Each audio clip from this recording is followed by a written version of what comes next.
कुछ समय पहले मैंने एक वीडियो बनाई थी जिसमें मैंने ये बताया था एक जयपुर की घटना है जिसका बेटा अमेरिका में रहते थे और वह अपने पिता की अंतिम शव यात्रा में नहीं आ पाए और उन्होंने नगर निगम को कॉल किया और कहा कि आप ही उसका अंतिम संस्कार कर दीजिए और जो खर्चा आएगा मैं आपको ट्रांसफर कर दूंगा।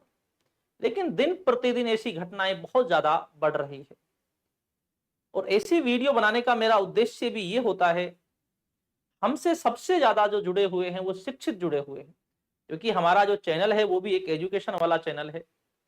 लेकिन समाज समय की नजाकत को समझते हुए और जानते हुए अब हमें थोड़ा यहाँ पर नैतिक शिक्षा पर भी ध्यान देना होगा, नैतिक शिक्षा पर भी बल देना होगा। जो नई युवा पीढ़ी है वो किस दिशा में जा रही है और जिस दिशा में ये युवा पीढ़ी जा रही है इसका अंत बहुत बुरा है। जी हाँ, क्योंकि ऐसी घटनाएं दिन प्रतिदिन बहुत ज्यादा बढ़ती जा रही है और इन घटनाओं के बढ़ने की वजह से आने वाले समय में अब हमें सचेत होना पड़ेगा। अगर ऐसा ही सब कुछ रहा तो आने वाला समय बहुत बुरा होगा।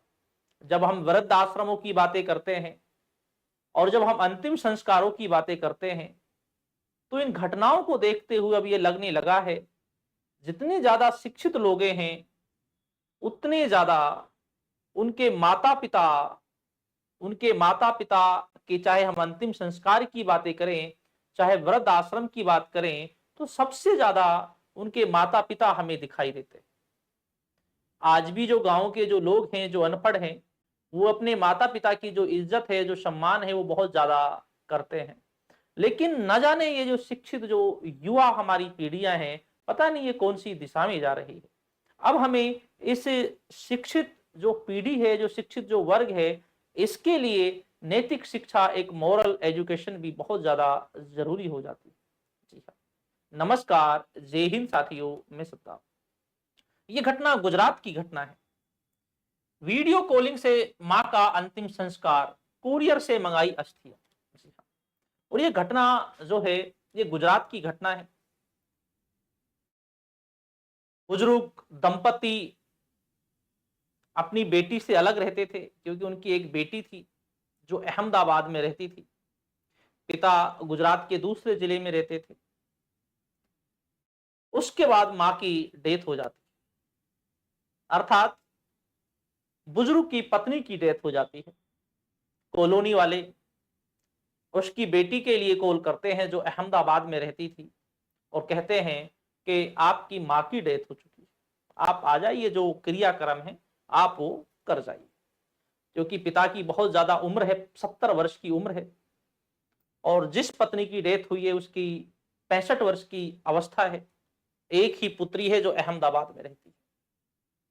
इसके बाद पुत्री ने जवाब दिया कि मैं नहीं आ सकती, अंतिम दर्शन आप मुझे वीडियो कॉलिंग के माध्यम से आप करा दीजिए और उसके बाद जो अस्थियां हैं उसे कोरियर के माध्यम से पहुंचा दीजिए।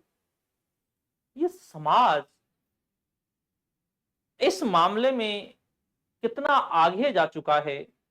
वीडियो कॉलिंग, कोरियर के माध्यम से अस्थियों को पहुंचाना, ये सोचने की बात है, ये बहुत सोचने की बात है। तो अब ये जरूरी है, जिस संतान के लिए माता पिता अपना सब कुछ कुर्बान कर देते हैं और वह संतान उन माता पिताओं को, जिस अवस्था में माता पिताओं को अपनी संतान की आवश्यकता होती है वृद्ध अवस्था में, उस समय वो संतान उन्हें अकेला छोड़कर चला जाती है या किसी वृद्ध आश्रम में करके चला जाती है। जी। आने वाला समय अगर ऐसा ही चलता रहा तो बहुत बुरा आने वाला है। आपको सचेत होना है। और मैं उन माता पिताओं को भी ये बात कहना चाहता हूं जो माता पिता अपने बच्चों को शिक्षा दे रहे हैं, विदेश में शिक्षा दे रहे हैं या देश के अंदर बड़ी संस्थाओं में शिक्षा दे रहे हैं। शिक्षा आप उनके लिए दीजिए, लेकिन शिक्षा के साथ साथ आप उन्हें एक नैतिक शिक्षा दीजिए, एक धर्म की शिक्षा दीजिए। क्योंकि धर्म कोई सा भी हो वो गलत नहीं होता कभी, चाहे इस्लाम धर्म हो चाहे हिंदू धर्म हो। बिल्कुल कभी गलत नहीं। उसको याद दिलाइए, माता पिता का फर्ज क्या होता है उसे याद दिलाइए, माता पिता के प्रति संतान का क्या कर्तव्य होता है उसे याद दिलाइए। तो आने वाला जो समय है, अगर ऐसा ही चलता रहा तो आने वाला समय बहुत बेकार है। और इसलिए अब आपको जरूरी है आने वाली संतानों को आप एक नैतिक शिक्षा दें, एक मोरल शिक्षा दें, जिससे ऐसी घटनाएं रुकें।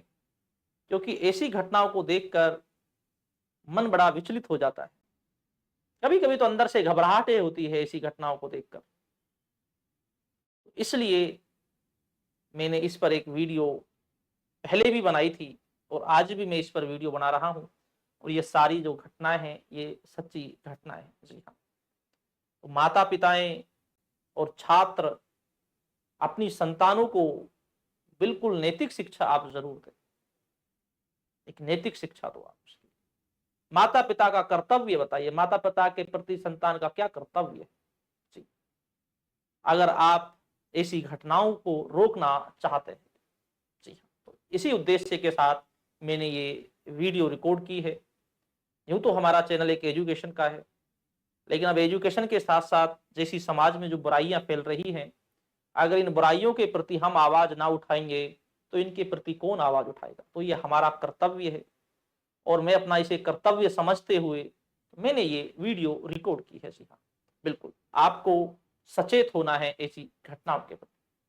तो ठीक दोस्तों, शुक्रिया, धन्यवाद और जय हिंद,